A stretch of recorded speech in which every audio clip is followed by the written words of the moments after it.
If I wish to clear the outline applied to the spreadsheet, that is the minus and the plus symbols, I could manually ungroup all the columns and ungroup the rows. But if I click in my list and choose the Data tab in the ribbon and go for the outline group, I could click the Ungroup buttons drop down. If I click the Ungroup buttons drop down, I can clear the outline, which effectively removes the ability to collapse and expand information. This particular spreadsheet contains formulas, and one of the key combinations that we cover in the Stage 1 and the Stage 2 of Excel is Control-tilde. Tilde is the name of the key directly under the Escape key. If I hold the Control key and tap the key under the Escape key, I can see that the spreadsheet contains formulas. In fact, it contains a series of sum functions.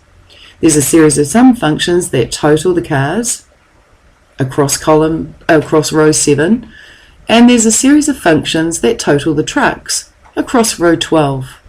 There's also a series of sum functions in column F which sum the first quarter, and as I scroll to the right, there are a series of sum functions in column J that sum the second quarter. Because of these functions, I could actually ask Excel to automatically outline the spreadsheet based on these functions. If I press Control-tilde, I turn off the formulas.